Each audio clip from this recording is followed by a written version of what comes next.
What's going on, everyone? Welcome to the Friday, April 11th edition of the Ship My Money Show. I'm your host, Adam Scherer. You can follow me on Twitter at ShipMyMoney DFS. 12-game slate tonight was 13. Now it's 12. No Orioles, no Blue Jays. Yankees and Giants do have weather concerns as well, so there is a possibility that we lose that game, but doesn't look as bad as the Orioles game did, and still up in the air whether or not we get that one. So going to walk through all 12 games today, talking through the DraftKings slate. I will go through the player exposures I'd have if the slate started right now. But obviously, the more important thing for you is just how things look, what pitchers look good, what hitters look good, all of that. So, going to go through game by game, team by team, and talk through everything. As always, if you have questions, throw them in chat. You can see on the screen, we have the Run the Sims projections. These are now available over there at runthesims.com. The link for that is in the description below. These are the projections that we have developed, the same group from Endgame, Utical, Nerdy Tanner, Brick75, myself. We've been working on these, continuing to work on them and fine-tune them, make sure they're exactly what we want. So really excited about these going forward, really excited to use them this season. You can get those using the link in the description below. Other than that, hit the thumbs up button, subscribe to the channel. All that stuff helps out quite a bit. Starting with the Giants taking on the Yankees in New York. Like I said, there are weather concerns in this game, so it is something that we're going to have to keep an eye on as we get closer to lock. But for now, assuming that this game is going to go, we have Robbie Ray going for the Giants. We have Marcus Stroman going for the Yankees.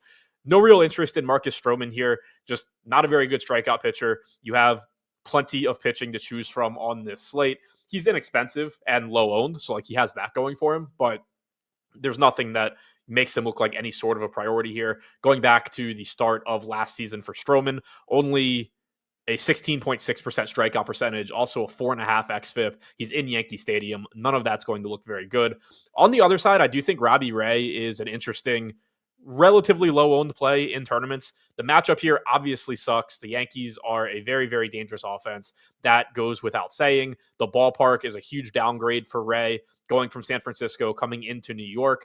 But he does still have very good strikeout stuff. He does have that, working in his favor. So the upside is there. He's only projected for about 9% ownership. You can see on the screen that we don't have a crazy good projection on him, but 16.9 DraftKings points at 8K isn't a terrible point per dollar projection. We have him at 6.5 strikeouts. It's just a matter of, how many runs does he give up with the strikeouts that he's likely to get. If you go back to the start of last season, 28.3% K percentage, that's obviously the good part. The bad part is the 12% walk percentage, 1.9 home runs allowed per 9 innings. Doesn't give you a lot of confidence, in him in Yankee Stadium. But from a ceiling standpoint and an ownership standpoint, he obviously is capable of having a very good game at 8K. So he's in like 17% of my lineups right now at 9% owned. Not getting too carried away, not having my slate revolve around him or anything like that. But I do like the upside relative to the ownership on Ray. And then you also get some negative correlation as well. The Yankees are not pulling a ton of ownership, but there's always some ownership coming into the Yankees, particularly Aaron Judge leading the way at about 7%. Offensively, I'm not getting to much of either side in this one. My highest owned hitter from the game right now is Willy Adames at 5%, Aaron Judge at 5%. So I do think that the Giants are kind of tempting because they are getting this big park upgrade going into Yankee Stadium. They do have the pretty solid matchup going up against Stroman, but they're still not really showing up all that much for me. They're not showing up all that much for the field.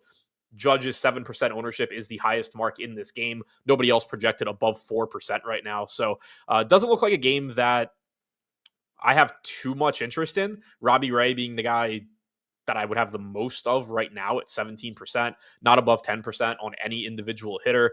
If you look at Stroman's splits going back to last year, lefties have a 159 expected ISO against him. Righties are at 166. So while he's not a great pitcher, he's not a good strikeout pitcher, he has still been pretty solid at limiting power. And obviously this park, does play up home runs, but on a massive slate, just nothing that really looks like a true priority for me, at least in this game, and really for the field. Nobody in this game getting more than 10% ownership, pitcher or hitter. Atlanta taking on the Rays in Tampa Bay, which has been an absolute launching pad so far to start the season. We've seen several lucky home runs. Mike Trout hit one the other day that I know was a home run in only that park. So we have seen the ball carry here. You have like a 9 total in this game. Braves, obviously a talented offense. Taj Bradley, a good pitcher going for Tampa Bay. 14.5% ownership coming into Bradley. Like I said, obviously a good pitcher, but he is somebody in the past that has benefited from pitching in Tropicana Field, and this is not Tropicana Field. So that is not ideal for him. 8,700, pretty reasonable price tag for somebody that has his strikeout upside coming into this, or since the start of last season, rather. 27% K percentage, 3.58 xFIP. He has had some power issues, though, and that does concern me in this park when you're somebody that's allowed 1.5 home runs per 9 innings going back to last season, and you were pitching roughly half your games in Tropicana Field. That doesn't really bode well for the future when the future now involves pitching in this park, the Yankees single A park here in Tampa Bay. So that is a concern, especially against a team like the Braves that while they have gotten off to kind of a slow start this year, they do obviously have a ton of power throughout this lineup. So getting to some Bradley, getting to 11%, Fields at 14%, I still think he's fine because of the strikeout upside. But at the same time, like, I don't really think he should necessarily be 1.5 to 2 times as popular as Robbie Ray. I think they're kind of similar pitchers, similar range of outcomes here, where they're both in dangerous parks. They're both facing dangerous offenses. The range of outcomes is basically from like negative score to 30 because of their strikeout upside. So I do think that paying attention to the ownership there makes sense. And I do have a little bit more Ray right now just because he is lower owned. As far as the offenses go, I am getting to this game, particularly the Brave side. Austin Riley only getting 6% ownership. Michael Harris getting 6%. I'm getting to 18, 19% of Riley, 15% of Harris. I'm over the field on Drake Baldwin as a very cheap, inexpensive catching option. He's hitting 8th. Obviously, you're not going to be too excited about him. You would primarily want him in stacks, but good value option there. Looking at the Atlanta projections here, Harris and Riley at the top, so not surprising that I'm getting a lot of them, batting first and second. You have stolen base upside with Harris. You have power upside with Harris. Obviously, a lot of home run upside with Riley, Matt Olson, Marcelo Ozuna. Taj Bradley actually, from a power standpoint, reverse splits going back. Not reverse splits. Going from memory, he was reverse splits, but apparently that's not the case. 2023, he was reverse splits. 216 expected ISO to righties. Last year, still 199 expected ISO to righties, 179 to lefties. Didn't update immediately. He is somebody that throws a splitter a lot. That's a pitch that usually, if it's good, is going to play better against opposite-handed hitters than same-handed hitters. Pitchers that rely on a splitter as their best non-four-seam fastball pitch do generally give up a little bit more power to same-handed hitters. We have seen that with Bradley. So again, while I think Harris looks good, Ozzy Albies obviously looks fine, Olsen looks fine, I do like Austin Riley quite a bit in this spot. Don in chat just said, who's the best third baseman today? If he may ask. I'll take a look at that in a minute. But speaking of third baseman that I do think look really good at low ownership, I like Austin Riley a lot here. I like this matchup for him. Obviously Taj Bradley is a good pitcher overall. So it's not like you're talking about, oh, I love this matchup because Austin Riley is facing some terrible pitcher. But when you look at what Taj Bradley struggles with, you consider this park, and then you consider that Austin Riley is arguably the best right-handed power bat in this lineup, and he's not getting much ownership. I do really, really like Austin Riley individually. Other than that, I think getting to any of the Braves is fine. On the Tampa Bay side, going up against Bryce Elder, I don't really have any interest in getting to Elder. Fields not getting to him. I'm not getting to him. Brandon Lau looks solid here. Looks like the best play, I think, from Tampa Bay. He's showing up about 9% of the time for me, about 8% for the field.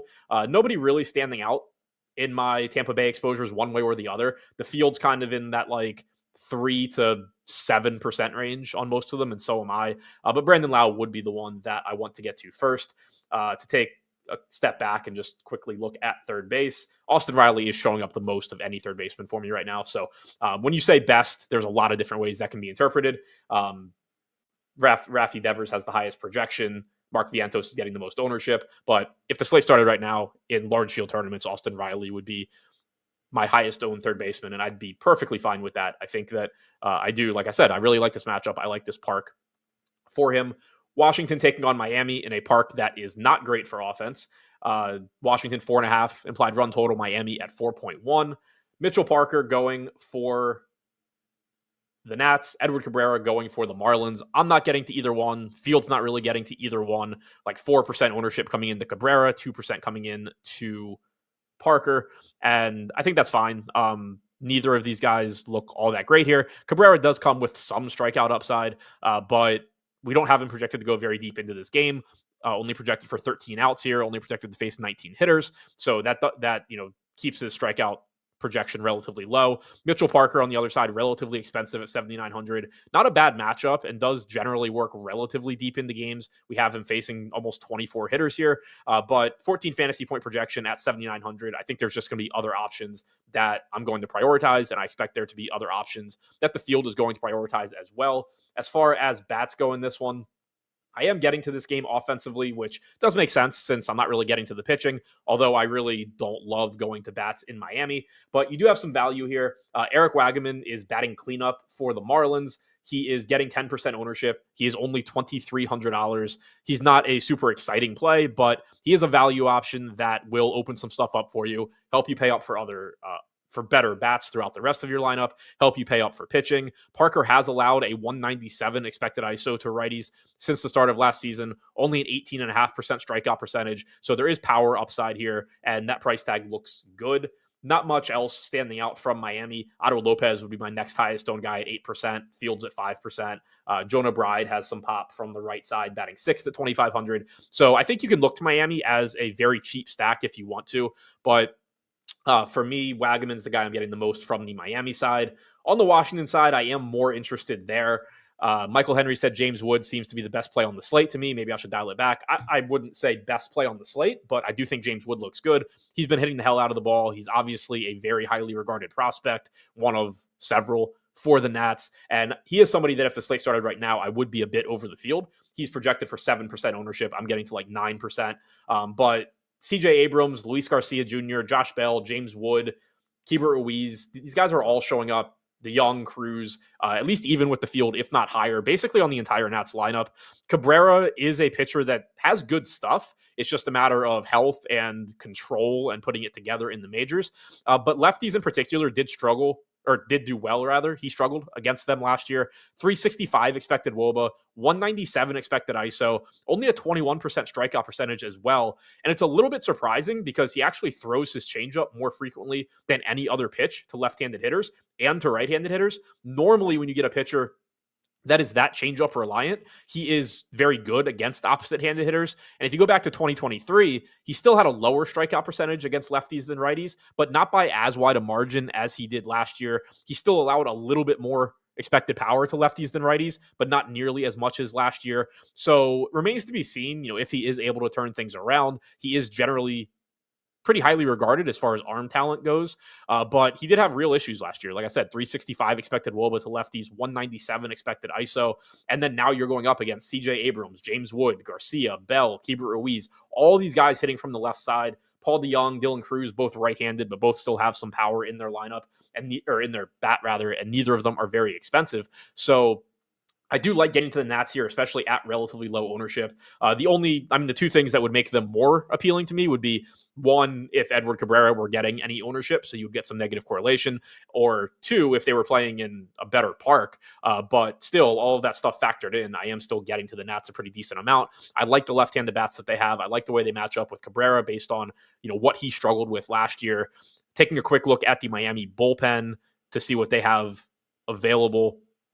They only have one left-handed pitcher in their bullpen, and it is a setup guy, so probably not pitching middle innings, probably not pitching if they're not either ahead or at least in a competitive game late. So makes it pretty unlikely that you're getting these lefties matched up with unless they haven't done well, in which case, who really cares? If you get to the 7th inning and the Nats have 2 runs, you're not dead, but obviously you're drawing pretty thin. You don't have to worry, I don't think, about the situation where like the Nats have 6 runs through 4 innings and then some lefty comes in and Abrams sucks and Wood sucks and whatever. The Marlins only have the one lefty in their bullpen and it's a later inning guy. So I do like that for the Nats as well. I think that makes them set up pretty nicely also. Wookie said, any thoughts on second base? Do you like Paris or Garcia on DK as a one-off? Haven't gotten to Paris yet, but I do like Garcia. He'd be in 10% of my lineups right now at 5% exposure. If I look at the lineups, as far as one-off versus stacking goes, 94% of my Luis Garcia lineups have at least one other Nats hitter, but that's not really surprising. Like, I think he's fine as a one-off. He's not my favorite option because like he is hitting sixth. He does have some power, but he's not a true like 2 home run threat or anything like that. But he's certainly not somebody that I like would only play in a stack. So basically, if you have a lineup you really like, let's say you have like a 5-2 stack and you just need a one-off at second base, I think either of them are fine, but I can say that I am over the field on Garcia at least. I do obviously prefer him in Washington stacks, but that's true of most players. Boston taking on the White Sox in Chicago. Just about a 5 implied run total for the Red Sox. White Sox have about a 3.5 implied run total. Sean Newcomb going for the Red Sox. Davis Martin is going for the White Sox. Not a lot of ownership coming into either one. About 7% coming into Newcomb. You kind of just automatically get some ownership if you are facing the White Sox. Like sub 2% coming into Davis Martin. Martin is $900 more expensive than Newcomb. He is obviously in the more difficult matchup taking on the Red Sox. So completely understand why he's not getting any ownership. And then you can see here on the screen, the $6,300 salary, just about 2 fantasy points per $1,000 point per dollar wise for Newcomb. He's just somebody where if you do need to pay down at SP2, it is perfectly fine. Projects reasonably well. He's not, a great pitcher or anything like that. He's bounced around. He's had injuries, showed plenty of promise when he came up with the Braves several years ago, and then kind of just bounced around to a bunch of different teams. Now you have him in the starting rotation, at least for the time being, with the Red Sox. I don't think that your expectations should be super high for him here, but at 6,300, they don't really need to be, and the matchup is good. That being said, I'm not really getting to him. I just don't think that I need the value that much, or possibly I'm just getting to other cheap pitchers. I don't really know the answer to that yet. Haven't gotten to any that I am getting to. But if you do need to pay down, I think, he's perfectly fine. As far as the offenses go, I mentioned a second ago that Rafael Devers was the highest projected third baseman on the slate. Obviously, getting to him is going to be fine. The field is getting there a bit as well, though. About 12% projected ownership coming into Devers, 10% to Duran, 9% to Bregman. This is a team that I am a bit below the field, and it's not that I don't think they have upside. They certainly do. I don't love that you're getting them outside of Fenway. Obviously, Fenway, a great place to hit. Chicago's fine, but Fenway is fantastic. Davis Martin is somebody that, going back to last year, has kind of been a little bit more difficult to hit than projection models expect as well. He added a changeup last year that he basically stole from Hayden Birdsong on the Giants, and it did not lead to massive amounts of success, but it did make him a little bit better, a little bit more difficult to hit. That being said, the Red Sox certainly project well. They look fine. If you're a contrarian elsewhere and you want to play some Devers, Duran, Bregman, whoever, that's all going to look pretty good here. That being said, they are a team that I am a bit underweight on. I am not getting too much of the White Sox, but I am actually a little bit over the field there. Miguel Vargas showing up as a decent value option, batting leadoff at 3K. Was a highly regarded prospect with the Dodgers, hasn't lived up to it. At times last year, it looked like he would rather be doing anything than playing baseball for the White Sox, but he's leading off at 3K, does have the platoon advantage against Newcomb, although a while, at least back in his Atlanta days, if I remember correctly, Newcomb was actually a reverse splits guy, and then you don't really have much of a sample on him recently. But yeah, I mean, you have to go all the way back to 2021 just to get 600 pitches to lefties. But over that sample, he does actually have better numbers against lefties. So I guess he turned around what I remember, or I'm misremembering from 8 years ago. But either way, Vargas is cheap. Luis Robert certainly has talent. Only 3,700. Nice combination of power and potential stolen base upside for him at 3,700 if you want to get there. And you are getting a little bit of ownership coming into Newcomb as well. You can see we have a pretty high stolen base projection on Luis Robert. You have a nice stolen base projection here on Miguel Vargas.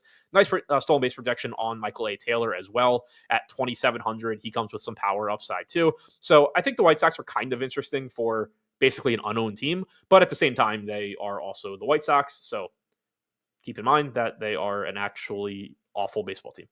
Tigers taking on the Twins in Minnesota.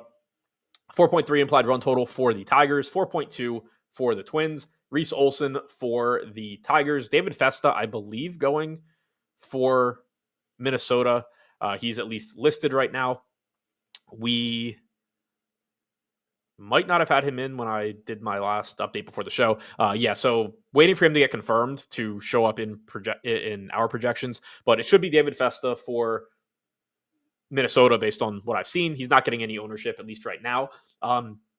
He is 6,500, so I will be interested. It will be something to keep an eye on once all sites are projecting him in, if that ownership comes up a little bit, because he's not a bad pitcher. The matchup here, isn't ideal, but it's not horrible. He's only 6,500, but, as is right now, not projected for much ownership. I will be kind of curious to see what happens with that. Reese Olson on the other side, getting 10% ownership at 7,100. The Twins have, certainly shown plenty of strikeout upside so far this season. Olson's not a bad pitcher. We have him projected for about 15 DraftKings points here. Going back to the start of last season, Olson striking out 21.8% of hitters. Not ideal for DFS, but at 7,100, it's fine. Only a 3.71 xFIP, though, is solid. Well below one home run allowed per 9 innings. You're in Minnesota, which is a tough place, to score a run, to hit for power as well. So I think using Olson as an SP2 is perfectly fine here. Offensively, I don't have much interest at all in this one. I think both of these pitchers are solid enough. The park isn't great for scoring runs. There's not a ton of ownership coming into either pitcher to negatively leverage against. There's just not a whole lot that stands out to me. Looking at the pitchers to kind of see if you can single anything out. Small sample going back to last season, but Festa did allow a 192 expected ISO to lefties in that small sample, but he also had a 27% strikeout percentage. He struck out 28% of lefties. Again, I will be curious to see if he actually gets some ownership here. We didn't have a projection for him, as you can see when I ran stuff, but I would think for 6,500, he's actually going to project relatively well, at the very least, similar to like a Sean Newcomb type guy, if not better. So we'll see how that ends up looking.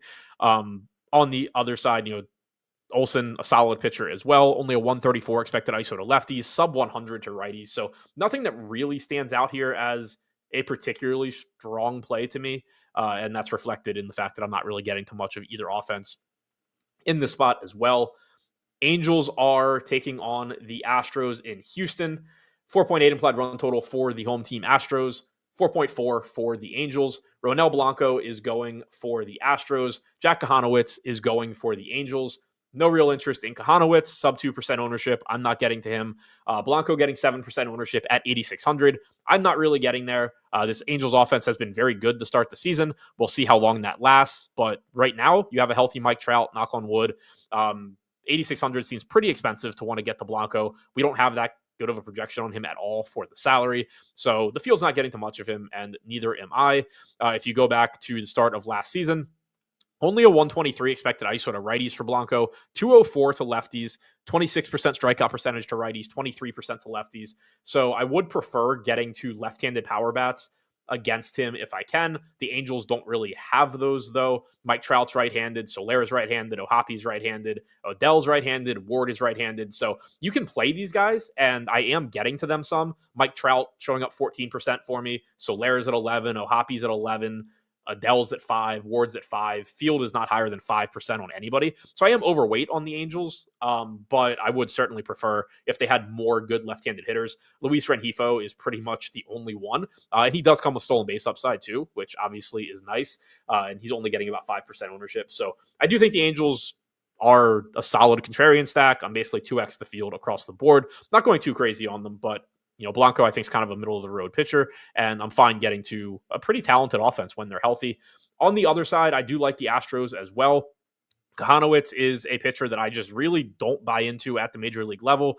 He can be very frustrating to stack against at times because he just is somebody you feel like your offense should obliterate anytime that they face him, and when they don't, it really pisses you off.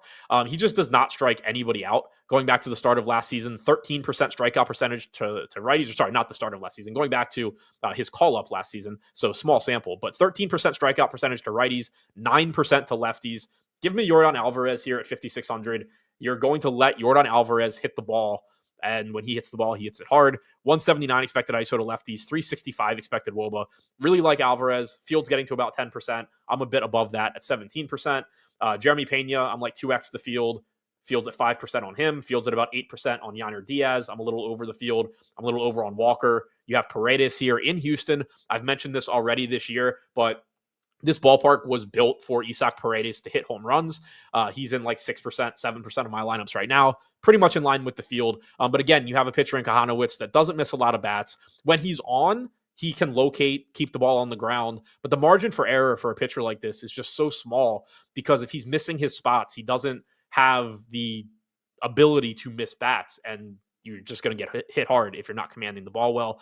Whereas, other pitchers, they can have an off day in terms of command, but if their stuff's really good, they just get weak contact or miss bats anyway. That's not what you're expecting from Kahanowitz. And to the point about Paredes, when he does hit home runs, it is generally just straight pulled fly balls down the left field line.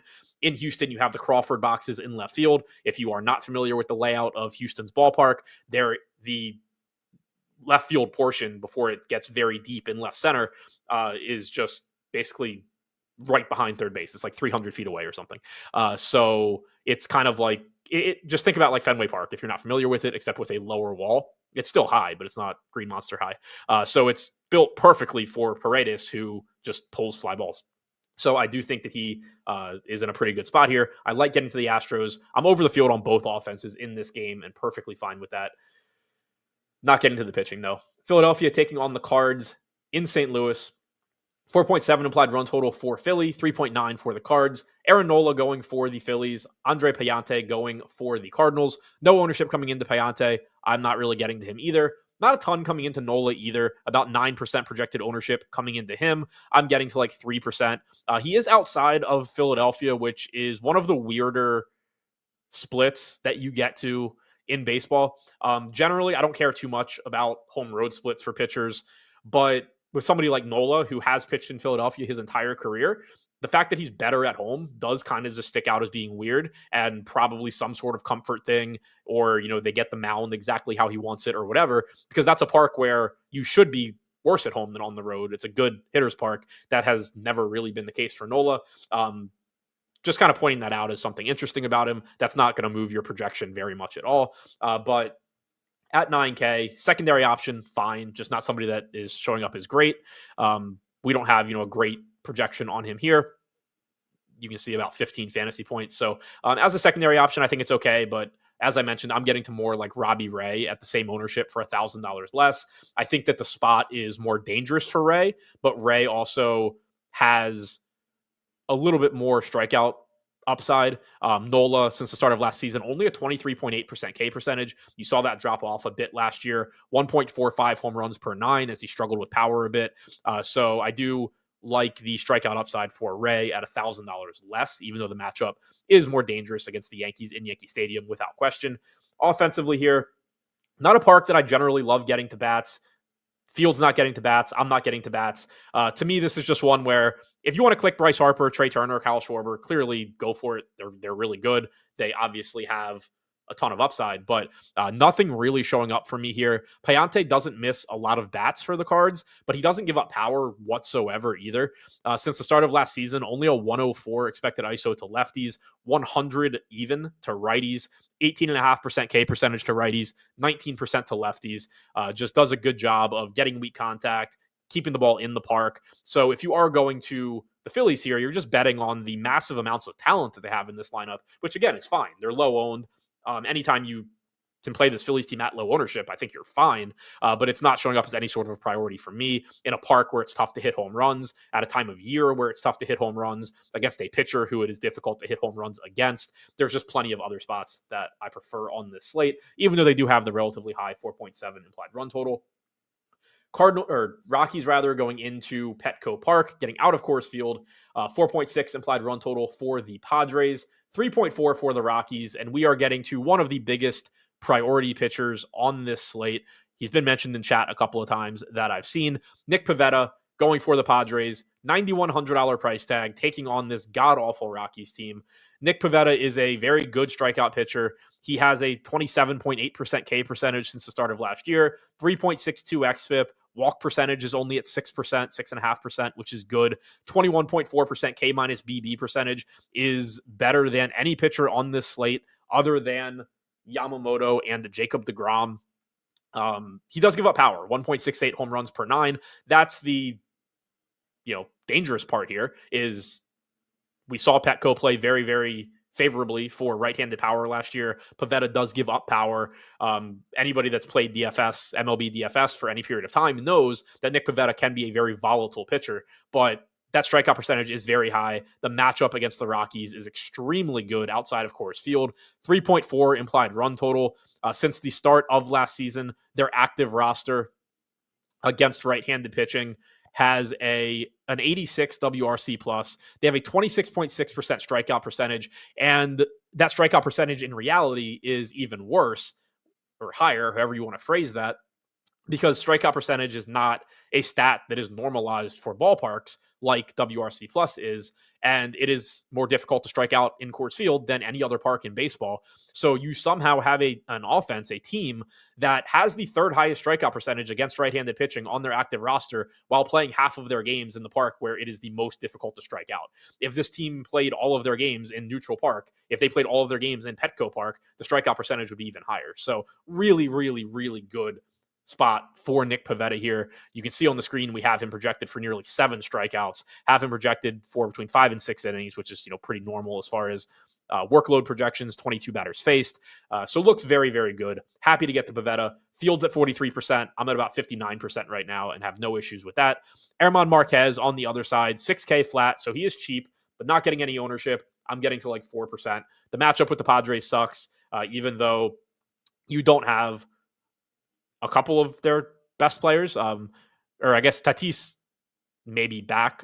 Jackson Merrill's on the injured list, but still just a tough lineup. You have Luis Arraez, we assume, hitting near the top of the order. He's essentially impossible to strike out, so that drives down your strikeout upside. So tough to want to get to Marquez here, even though you are getting him outside of Coors Field. I just think that there are better cheap options. You have Newcomb against the White Sox at 6,300. You maybe have Festa at 6,500. I would think I would just rather get to those guys. Guessing on Festa again, since I don't have a projection to look at, but just from my brain, I think I'd rather have Festa. Definitely would rather have Newcomb against the White Sox than Marquez against the Padres, even though Marquez is decent. Offensively here, if you're going to the Rockies, it is solely for the negative correlation against Pivetta. If they blow Pivetta up, not only are you getting low-owned bats, but you are not also knocking off 40 to 50% of the field. The problem, though, as I talk about a lot on these shows, we have a 12-game slate. So Pivetta simply not having a good game is not enough to imply or suggest that the Rockies are any sort of slate winning lineup. They can score 4 or 5 runs against Pivetta. That 40% of the field is dead, but you still don't want the Rockies because plenty of other teams did better than them. So I'm not getting to the Rockies much here. I'm not getting to the Padres much either. They would obviously be the team I prefer getting to. Tatis, Machado, both getting 7 to 8% ownership. Cronenworth getting 4%.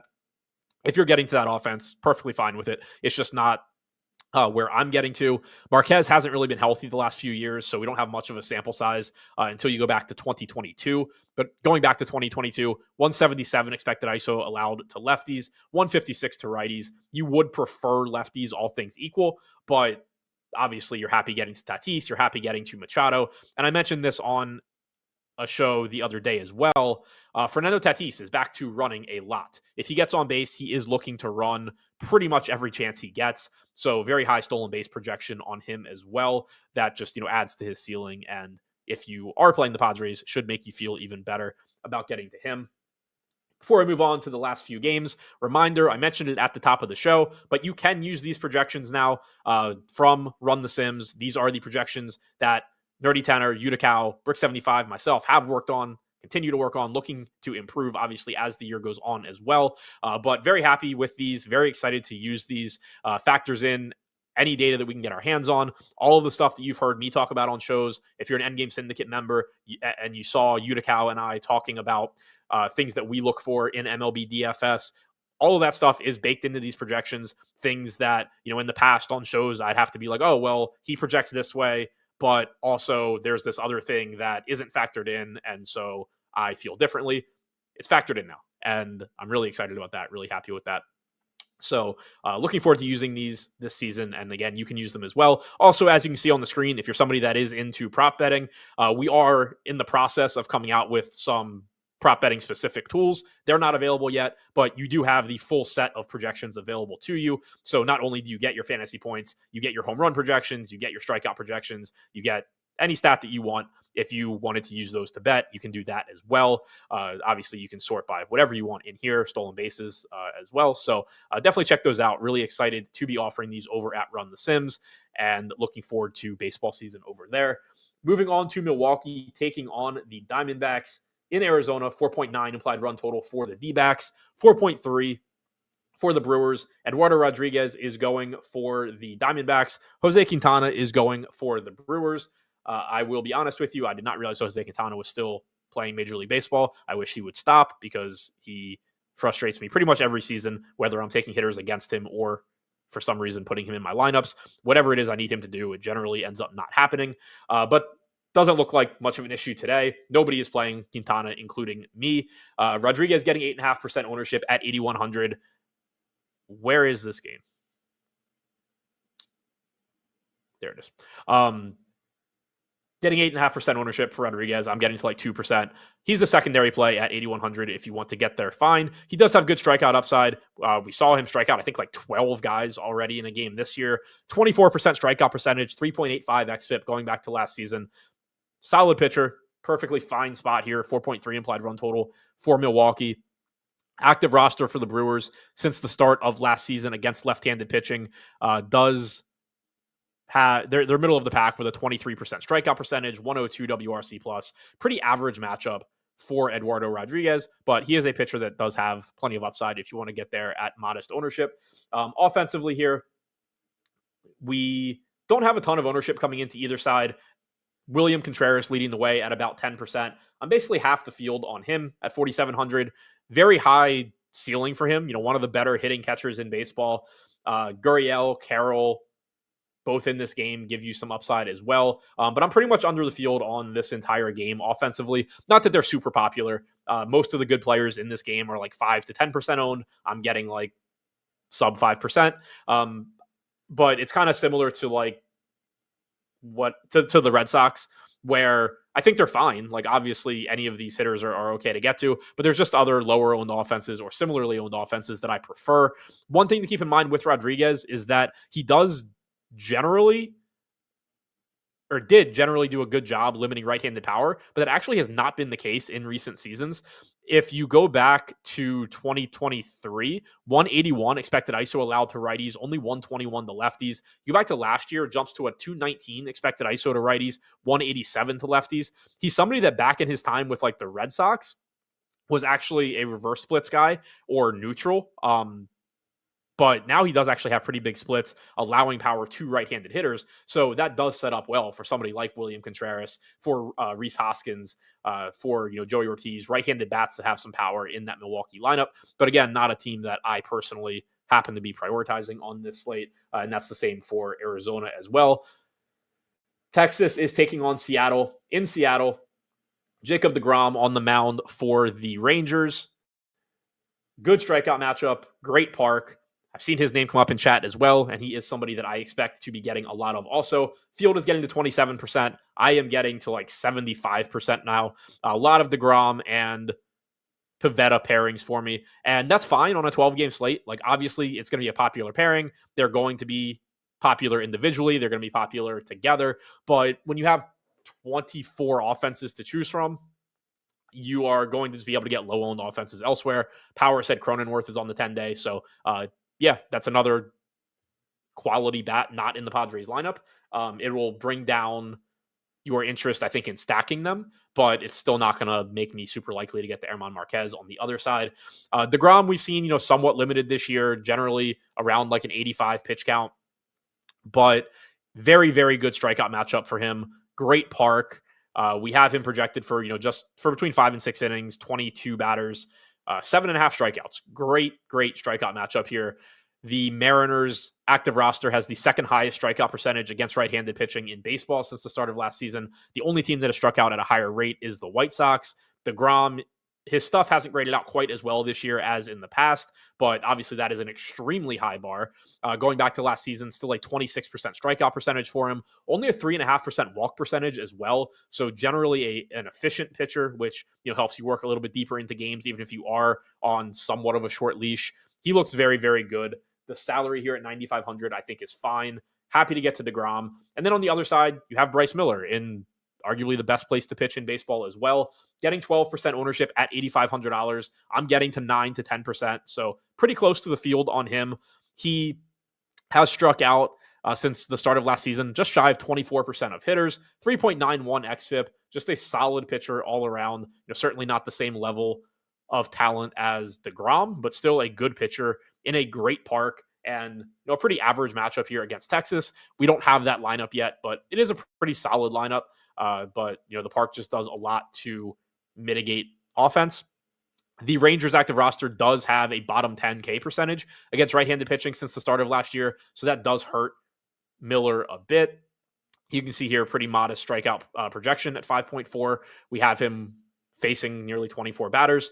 From a splits standpoint for Miller going back to last season, if I remember correctly, does give up some power to lefties. Yeah, 209 expected ISO to lefties, only 132 to righties. If you were going to try to single him out, I do think it's left-handed power bats predominantly. I'm getting to 8% Jock Peterson, 6% Jonah Heim, 6% Corey Seager. Not tons of them, but the field is at basically 2% across the board or less. So this is a team where you don't need a lot of them to be over the field, have a little bit of leverage against Bryce Miller. Perfectly fine doing that. And I think it's perfectly fine to grab these guys as one-offs too. Like, on the downside, this park sucks for hitting home runs, so that would be a reason not to use them as one-offs. But you do have the pitcher in Miller that does struggle with left-handed power, and guys like Seager and Peterson that can obviously do a lot of damage from the left side. I don't think you necessarily need to go into this saying, oh, I'm going to play 5 Rangers here and hope that Bryce Miller just has one of his worst starts of the entire season. I think you can look at it too and say, okay, I have Jacob deGrom, I have Nick Pivetta. They're both really popular. Maybe I'm playing the Red Sox stack that's kind of popular. Maybe I'm playing another team that has some ownership. I'm going to play Corey Seager at shortstop at no ownership at 4,900 and hope Corey Seager does the thing where he hits 2 home runs and a double. That is perfectly fine. There's obviously a lot of individual upside with these bats at no ownership, even though the park does suck. I don't really have any interest whatsoever in the Seattle side. Mets taking on the Athletics in Sacramento. This game has a high total, should have plenty of offense, plenty of ownership as well. 5.5 implied run total for the Mets. Just shy of 5, between 4.5 and 5 for the Athletics. Reminder that this game is not being played in Oakland, so this is a much more hitter-friendly situation environment than you would have gotten last year. Griffin Canning is going for the Mets. JP Sears is going for the A's. Neither pitcher projects as anybody that I would be super interested in. Griffin Canning showing up in like 3% of my lineups at 7,300. It is a solid strikeout matchup for him. He has shown, some strikeout ability early on this season, or at least in spring, but plenty of other options I would rather get to. I'm not getting to Sears. Field's not getting to Sears. Pretty good on the pitching here. Offensively, though, this game is going to have a lot of ownership, and I think deservedly so. You start on the Mets side, Francisco Lindor getting 16% ownership, right around the field on him. Mark Vientos, I mentioned earlier, I think the most popular third baseman on the slate, getting 13%, right around the field on him. Soto, Langoliers from the A's side, Alonso, all 10+% ownership. Tyrone Taylor getting like 9% as a value option. So just a lot to get to, a lot to like in this game. JP Sears does have solid strikeout stuff, but he is somebody that I expect to take a hit as a result of this park shift. If you go back to last season against right-handed hitters, only a 17% strikeout percentage in that split with a 218 expected ISO, 192 actual ISO. So he gave up, above average power to righties last year anyway, but some of that's going to be killed by pitching your home games in the Oakland Coliseum, which is no longer the case. So I think you're going to see him really struggle with right-handed power even more so this year. And then this lineup has Lindor, it has Vientos, it has Pete Alonso. Those three just look very, very good as power threats. Juan Soto obviously hits everybody well, even though he's left-handed, hits left-handed pitching well. Only a 130 expected ISO to lefties since the start of last year from Sears.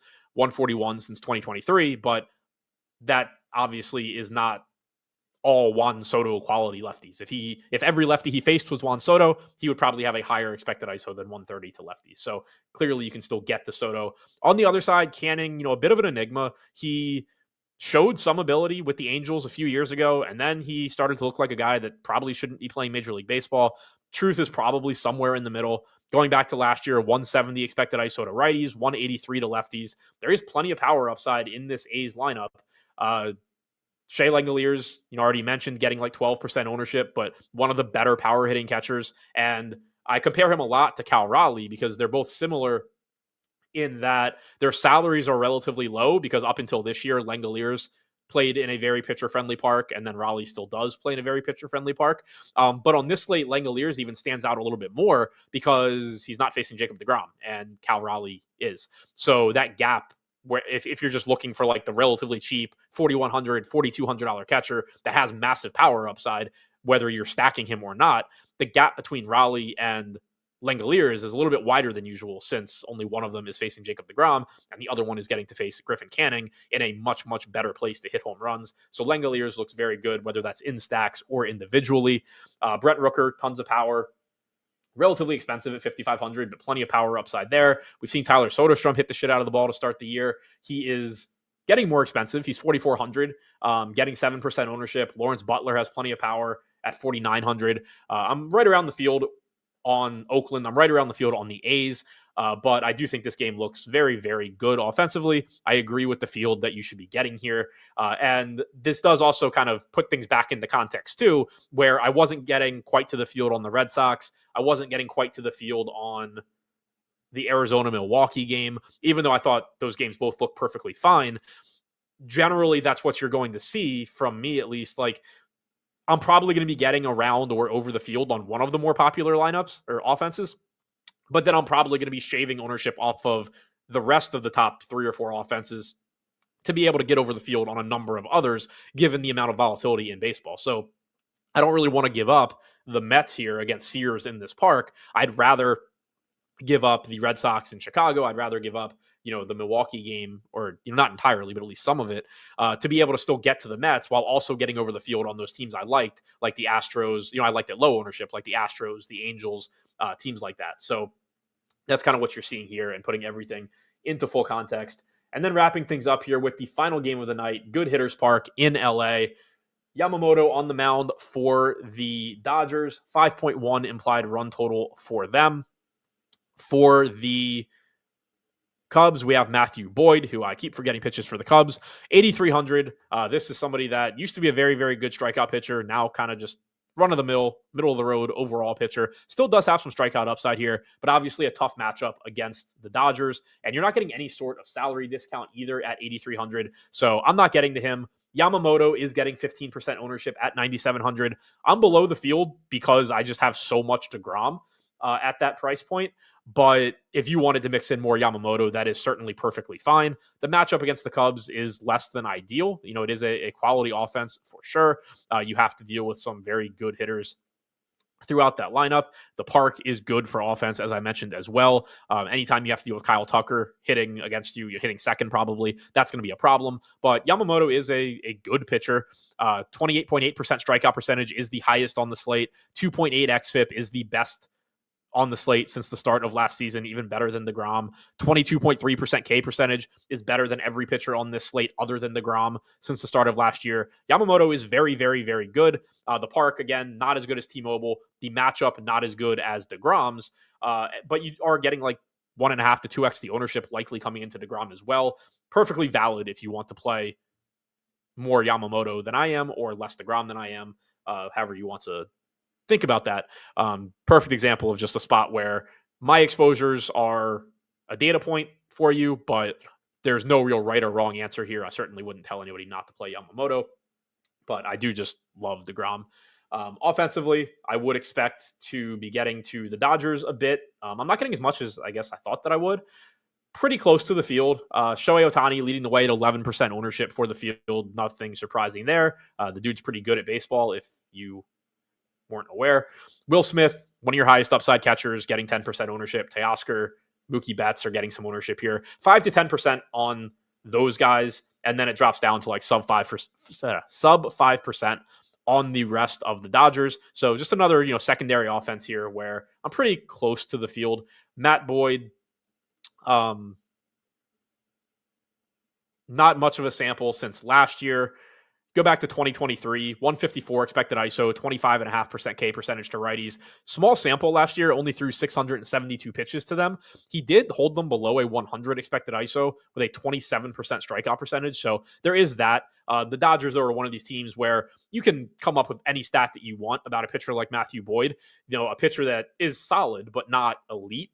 And you can also just counter it by saying, yeah, well, he's facing Shohei Ohtani, followed by, Mookie Betts, followed by Will Smith. I don't know the exact order, but, Betts, Ohtani, Smith, Hernandez. Like, this is not your typical lineup. These are not the guys that he is actually holding below a 100 expected ISO. So the ceiling is obviously very high. I think that goes without saying. If they land in your lineups, that is perfectly fine. So to recap, I'll go through position by position, starting with pitchers. For me, the huge priorities on this slate are Jacob deGrom and Nick Pivetta. No two ways around it. That is the priority for the field as well. I'm over the field on both right now, but they are going to be the two most popular pitchers. And then there's a drop-off, both for me and the field. The names change, but it drops down to, some 10 to 15% owned pitchers. Yamamoto, Taj Bradley, Bryce Miller, Reese Olson, Robbie Ray, all in that range as secondary options. But deGrom and Pivetta, the two big priorities. Drake Baldwin showing up for me quite a bit at catcher. That's just a punt value play. It's not that I like him individually. It's probably including him in Atlanta stacks or mini stacks against Bradley. And then it's kind of using him as a punt. Logan O'Hoppe, Yonder Diaz, Shea Langoliers all look like solid catching options. From an ownership standpoint, William Contreras and Will Smith getting some ownership as well. Luis Torrens as a punt with the Mets. All of that looks fine as well. My highest owned first baseman are Josh Bell, Christian Walker, Pete Alonso. At second base, Luis Angel Acuna, again, Mets value at 2,900. Luis Garcia Jr., Luis Rengifo. If they are named Luis, I appear to be playing them at second base today. At third base, Austin Riley is at the top of the list, followed by Mark Vientos and Miguel Vargas. At shortstop, Francisco Lindor, CJ Abrams, Jeremy Pena leading the way. And then in the outfield, where obviously you can find plenty of good bats, I'm getting some value in Tyrone Taylor from the Mets, and then getting upside with Yordan Alvarez, Michael Harris, Mike Trout as my three highest owned non-Tyrone Taylor value bats. Stack-wise, Mets, Braves, Astros, Angels, Washington, my top 5 overall stacks. My top 5 mans are the Mets, the Nats, the Rangers, the Astros, and the Braves. That's all I have for you on this one. I'm tired of talking. My throat hurts. Hope you guys have a good weekend. Hope your lineups do well tonight. I will not be back until Tuesday, going to the Masters on Sunday, flying back on Monday, so I won't be around. But I will be back here on Tuesday, assuming it's not some weird, shitty 5-game 1 o'clock slate. Assuming we have a normal slate, I will be back on Tuesday. Good luck on your lineups. Enjoy your weekends. Good luck on any PGA sweats that you may have. Thanks for checking out the show. Don't forget to hit the thumbs up button, subscribe to the channel, and sign up for Run the Sims projections using the link in the description below. Good luck on your lineups tonight.